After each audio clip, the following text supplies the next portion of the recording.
সেখানে আপনি 40% সাবসিডি পাবেন। অত বড় দূরে যাচ্ছি না, আমি সামান্য বলছি একটা, আমরা যেই চাষ করি না কেন স্প্রে মেশিন তো সবার লাগে, আমাদের 4000 টাকায় কম বেশি আমাদের কিনতে হয়। আমরা যথাসময় যদি অ্যাপ্লিকেশান করে রাখি, অনেক ক্ষেত্রে স্প্রে মেশিন বা অনেক যন্ত্রপাতি বিনামূল্যে প্রোভাইড করে ব্লকের মাধ্যমে, আবার অনেক ক্ষেত্রে সাবসিডিতে পাওয়া যায়। আমি বিনামূল্যেরটা দূরে রাখছি, সাবসিডির কথাই যদি বলি, একটা স্প্রে মেশিনের দিয়ে আমি উদাহরণ দিচ্ছি যে 4000 টাকা দাম আছে খোলা বাজারে আপনি কিনতে গেলে। আপনি যদি ওই এডিএ স্যারের কাছে আপনি অ্যাপ্লিকেশান করে রাখেন, এডিএ স্যারের মাধ্যমে বিডিও স্যারের কাছে ঠিক সময়ে যদি অ্যাপ্লিকেশান আপনি করতে পারেন, আপনি ওখানে প্রায় 40% ছাড় পাবেন। অর্থাৎ একটা স্প্রে মেশিনের কথা উদাহরণ দিয়ে বলছি, যদি 4000 টাকা খোলা মার্কেটে কেনেন, সেটা আপনি গরিব কৃষক আপনি আপনার ব্লকের মাধ্যমে কিনলে সেখানে 1600 টাকা আপনার সাশ্রয় হবে, অর্থাৎ সাবসিডি পাবেন। তাহলে আপনার 1600 টাকা বাঁচছে। শুধু আমরা কৃষকরা জানি না বলে কি হয়, যথাসময়ে ওগুলো কোটা হিসাবে আসে। আমাদের মতো কিছু নেতারা আছে যারা হারাম খেতে অভ্যস্ত, পরের হক খেতে অভ্যস্ত, তারা তাদের মনের মতো লোককে কৃষক সাজিয়ে অ্যাপ্লিকেশন করিয়ে ওই মালটা তুলে নিয়ে হয়তো খোলা বাজারে কাউকে বিক্রি করে দিচ্ছে। আমরা আবার সেটা গিয়ে খোলা বাজার থেকেই 4000 টাকায় কিনে নিয়ে আসছি। শুধু আমাদের সচেতনতার অভাবের জন্য আমাদের টাকা এইরকমভাবে লুট হয়ে যাচ্ছে, আমাদের অধিকার আমরা পাচ্ছি না। অনুরোধ করব যারা কৃষক বন্ধুরা আছেন একটু সচেতন হন, আর আগামীকাল থেকেই ব্লকে যাবেন, এডিএ স্যারের সাথে যোগাযোগ করবেন। এডিএ স্যারের নাম্বার আপনি নেবেন, আপনার নাম্বার এডিএ স্যারকে দিয়ে আসবেন। ওই এডিএ স্যারের কাজ হচ্ছে ওই ব্লকে যত কৃষক আছে সবার সাথে কন্ট্যাক্ট রাখা। নির্দ্বিধায় আপনি এডিএ স্যারকে বলবেন যে স্যার আপনার নাম্বারটা দিন, আর আমি কৃষক, আমার নাম্বারটা আপনি রাখুন। এরপরে যখন অ্যাপ্লিকেশান করে যে কোনো সময় সুযোগ সুবিধার অফার আসবে, আমি কৃষক, আমাকে আপনি জানাবেন আগে, নির্দ্বিধায় বলবেন। এটা মাথায় রাখবেন, ওই এডিএ স্যারের যে মাইনে হচ্ছে আপনারই মেহনতের টাকায়, আপনারই কষ্টের টাকায় তার মাইনে চলছে। একদম আপনার হাহুতাশার মধ্যে ভুগবেন না, কোনো দাদা দিদিকে ধরার প্রয়োজন নাই। আপনি সিধে আগামীকাল বিডিও অফিসে গিয়ে বিডিও স্যারের নিচে এডিএ স্যার আছে, তার সাথে কথা বলে তার নাম্বার নিয়ে আপনি রাখবেন। আর যদি সে নাম্বার দিতে অস্বীকার করে, এখানে বিশ্বজিৎ দা আছে আর যারা আছে তাদেরকে এসে জানাবেন। সেই এডিএ স্যারকে কোথায় নিয়ে যেতে হবে, কার সামনে দাঁড় করাতে হবে, আপনাদের ছোট ভাই সেটা বুঝে নেবে। কারণ আপনাদের বলি, এটা পানির বোতল দাও, জাস্ট এটা পানির বোতল দাও, খালিটাই দাও না। আপনাদের এক বলে রাখি, প্রথম কথা তো আপনাদের জন্য তার চাকরিটা, দ্বিতীয় চাকরি যে মাইনেটা হচ্ছে আপনি দিচ্ছেন, আপনি কৃষক, আপনি মাইনে দিচ্ছেন, তাকে রাখা হয়েছে। আমাদের বাকি কৃষকদের দেখভালের জন্য তাকে রাখা হয়েছে, মাইনে আপনি আমি দিচ্ছি। একটা উদাহরণের জন্য বলছি কিভাবে আমরা টাকাটা দিচ্ছি। আমরা দেশকে দুইভাবে ট্যাক্স দিই, নির্দিষ্ট স্কেলের ওপরে কারো টাকা হলে সে দিচ্ছে, আর একটা হচ্ছে সকাল থেকে ঘুমানো পর্যন্ত আমরা যে জিনিসগুলো ব্যবহার করি প্রতিটা ক্ষেত্রে আমরা ট্যাক্স দিই। আমি উদাহরণের জন্য বলছি, এই আস্তে আস্তে একটা বিয়ে বাড়ি দেখছিলাম, আমি বললাম আসবার সময় খেয়ে যাব, তো বললাম আমাদের বলে আসলাম আমি আসবার সময় কিন্তু ঢুকবো, খেয়ে যাবো, বলছে আসুন। তো এই বিয়ে বাড়িতে এখন একটা ফ্যাশন হয়ে গেছে, এটা ফ্যাশন ছাড়া আর কিছু নয়, প্রত্যেকটা টেবিলের সামনে কিন্তু একটা বোতল দিতেই হবে, প্রত্যেকটা মানুষের সামনে। মেনু কি আছে, মেনু কার্ডে কি আছে ও দেখার প্রয়োজন নেই, টেবিলের সামনে 4 টাকা রাখতেই হবে। এটা আমি জাস্ট এটা উদাহরণ দিয়ে বুঝাচ্ছি।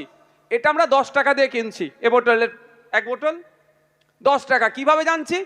এমআরপি লেখার জন্য, এমআরপি লেখার জন্য 10 টাকা। বা যে কোনো জিনিস আমরা দাম কত কিভাবে দেখি, এমআরপি আছে বলে, তার ঊর্ধ্বে তো আমরা দিতে দিই না, আর দেওয়াটাও অনুচিত। যেও যদি চাই সেটা অন্যায় করবে, যে আইনত যদি তার বিরুদ্ধে আইনত ব্যবস্থা গ্রহণ করা যায় সে ফেঁসে যাবে, এমআরপির ওপরে নেওয়া যায় না। ম্যাক্সিমাম রিটেল প্রাইস তো ওখানেই বেঁধে দেওয়া হয়েছে। কিন্তু আমি আপনাদের বলি, এই 10 টাকাতে যে পানির বোতলটা আমরা কিনছি এতেও আমরা ট্যাক্স দিচ্ছি। এমআরপির নিচে একটা ছোট্ট করে লেখা থাকে ইনক্লুসিভ অফ অল ট্যাক্সেস, এটা দেখলে পাওয়া যাবেন, যেখানে যদি কিছু জিনিস আছে দেখুন এমআরপির নিচে লেখা থাকে ইনক্লুসিভ অফ অল ট্যাক্সেস, সমস্ত ধরনের ট্যাক্স দিয়ে 10 টাকা। এটা তো 10 টাকার কথা বলছি, ম্যাচিস তো আজ কিনি তো আমরা, কেউ বিড়ি খাওয়ার জন্য কেনে, কেউ আলোকিত করার জন্য কেনে, কেউ রান্নার কাজে ব্যবহার করার জন্য কেনে, কেউ কারো গাড়ি মানে কোনো জায়গায় আগুন লাগানোর জন্যও কেনে। 1 টাকা দাম ম্যাচিসের, ওটাতেও কিন্তু আমরা ট্যাক্স দিয়েছি। হতে পারে তো 10 পয়সা ট্যাক্স দিয়েছি, এটা হতে পারে 1 টাকা ট্যাক্স দিয়েছি, কিন্তু আমরা প্রতিটা ক্ষেত্রে ট্যাক্স দিচ্ছি। এই যে মাইক্রোফোনটা নিয়েছি আমরা, এটা কেনার সময় ট্যাক্স দিয়েছি। এই যে বিদ্যুৎ, যদি এটা যে লাইট জ্বলছে, লাইটটা কেনার সময় ট্যাক্স দিয়েছি। এখন যদি এটা কারেন্ট কিনে নিই, সেক্ষেত্রে ট্যাক্স দিতে হয়েছে। যদি জেনারেটর চালাই, জেনারেটর কেনার জন্য ট্যাক্স দিতে হয়েছে। ডিজেল নিলে তার জন্য সেচ দিতে হয়েছে। সমস্ত ক্ষেত্রে, ঘুম থেকে ওঠা থেকে ঘুমানো পর্যন্ত, শীতকালে এখন ফ্যান বন্ধ রাখি, যখন গরমকালে ঘুমাই ফ্যান চালাই, ওটাতেও আমরা ট্যাক্স দিই। তো টোটাল ট্যাক্সের টাকাটা আবার দুটো ভাগে ভাগ হয়, একটা সেন্ট্রাল গভর্নমেন্টের কাছে যায়, অর্থাৎ কেন্দ্র সরকারের কাছে যায়, একটা রাজ্য সরকারের কাছে থাকে। সেন্ট্রাল গভর্নমেন্ট টাকাগুলোকে বিভিন্ন প্রকল্পের মাধ্যমে রাজ্যে পাঠায়, আবার রাজ্য সরকারের কাছে যেটা থাকে সেটাও বিভিন্ন প্রকল্পের মাধ্যমে আমাদের কাছে আনে। আমাদের টাকা আমাদেরকে ঘুরিয়ে দিচ্ছে। এ বলে না, ওই কে বলছে আপনার, এই বাড়ি দিচ্ছি ভোট আমাদের দাও, কে বলছে সাইকেল দিচ্ছি ভোট আমাদের দাও। মোটেও কেউ নিজের কাছ থেকে দিচ্ছে না, ওই আপনার আমার ট্যাক্সের টাকাকে ওরা ঘুরিয়ে দিচ্ছে। মধ্যিখানে বরঞ্চ কাটিং হয়ে কিছু বেরিয়ে যাচ্ছে, লস আমাদের হচ্ছে। তো আজ স্কুল টিচার থেকে শুরু করে, পুলিশ থেকে শুরু করে, যারা বিডিও অফিসার, এডিও যারা আছেন, সমস্ত মাইনেটাই এই ট্যাক্সের টাকা থেকে আসছে। সুতরাং আমাদের ট্যাক্সের টাকায় আমাদের এডিএসআরেরও মাইনে হচ্ছে। তাহলে ঘাবড়াবার কিছু জায়গা নাই। আপনারা যাবেন, গিয়ে এডিএসআরকে বলবেন, স্যার আপনার নাম্বারটা দেন। কোনো সমস্যা হলে, কৃষিকাজের কোনো জানকারি থাকলে সোজা চলে যাবেন এডিএসআরের কাছে। তাকে জবাবদিহি করতে সে বাধ্য, সে আপনার জন্য ওখানে আছে, এটা মাথায় রাখবেন। এই উদাহরণটা এই জন্যই দিলাম, হীনমন্যতায় ভোগার কোনো জায়গা নাই, হীনমন্যতায় ভোগার কোনো জায়গা নাই। আপনি ভাববেন আপনি কৃষক আর উনি অফিসার, তো কি হয়েছে, যে যার লেভেল আছে। কৃষক যদি না ফসল উৎপাদন করত, উনি খেতে পারতেন। কৃষকরা যদি বলে আমি ফসল উৎপাদন করা ছেড়ে দিয়ে দেবো, আর ফসল উৎপাদন করব না, খেতে পাবে তো? তাহলে যে যার লেভেলে যে যার গুরুত্ব আছে। কেউ কাউকে অপমান করবেন এটা আশা করব, আর কেউ কাউকে ডেপ্রাইভও করবেন এটাও আশা করব। তো কৃষক বন্ধুরাও যাবেন, গিয়ে ওদের সাথে কথা বলবেন, ওরা আপনাদের এটা দিতে বাধ্য। কৃষক বন্ধু প্রকল্প আছে, অনেকে পাচ্ছেন, অনেকে পাচ্ছেন না, সেদিকেও যেমন আছে। কৃষক বন্ধু মৃত্যুজনিত সহায়তা, যেটা বললাম, 60 বছরের ঊর্ধ্বে কেউ মারা গেলে 2 লক্ষ টাকা ক্ষতিপূরণ পাবে। 60 বছরের নিচে কেউ মারা গেলে 2 লক্ষ টাকা ক্ষতিপূরণ পাবে। কোনো কৃষকের 60 বছরের ঊর্ধ্বে বয়স হলে সে মাস গেলে 1000 টাকা করে কৃষক ভাতা পাবে। এই ধরনের প্রকল্প আছে। সরকারি ভর্তুকিতে কৃষিজ যন্ত্রপাতি যেমন কেনার ব্যবস্থা আছে, অনেক ক্ষেত্রে সাবসিডিতেও পাওয়া যায়, সেগুলো আমাদেরকে মনে রাখতে হবে। এ ধরনের অনেক প্রকল্প আছে, আমি আপনাদের বলবো, সময় স্বল্প, শুধু কয়েকটি দিন বলেন আমি নাম বলে দিতে পারি, কিন্তু আমি আপনাদের বলি আজকে বলে সম্ভব নয়। আপনাদেরকে যোগাযোগটা কোথায় রাখতে হবে, কি অফিসারের নামটা কি বললাম, ADSR, assistant director of agriculture, এটা মাথায় রাখবেন। বিষয়টা কতক্ষণ হলো দেখবেন তো, অনেক বেশি বকে ফেলছি।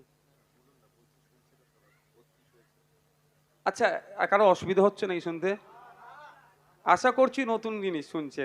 আরো দুটো নতুন কথা বলবো শেষের দিকে একদম, নাহলে পালাবেন হয়তো অনেকে, ভালো লাগছে না বলে। একটা হচ্ছে যেটা আমাদের সব থেকে বেশি আমরা ক্ষতিগ্রস্ত হয়, সাপে কেটে মারা যায়। কারা বেশি? কৃষকরা। তাদেরও কি আছে না আছে সেটা বলবো, আর বাজ পড়ে মারা যাওয়ার ক্ষেত্রে কি আছে সেটা বলবো। তার আগে এগুলো যদি কিছু বলার থাকে সেগুলো আপনাদেরকে শুনিয়ে নেব। আশা করছি নতুন লাগবে, আর আমাদের বিশ্ববিদ্যালয়রা জানে আমরা ওই জন্য বিকল্পের কথা বলি আমরা।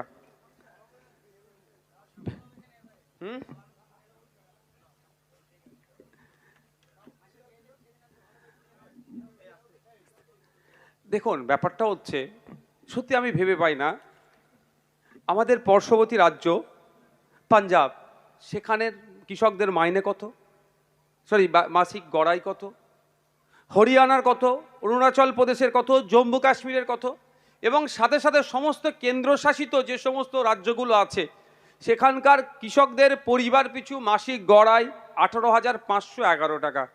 তাহলে আমাদের রাজ্যের কৃষকদের গড়াই এত কম কেন? এর জন্য আমি বিধানসভায় কিন্তু কয়েকটা প্রস্তাব রেখেছিলাম। আজকে আপনাদের কাছে বলে রাখি যে প্রস্তাবগুলো আপনাদের সামনে কোনো সময় সরকার পক্ষের কেউ আসলে আপনারাও রাখতে পারেন।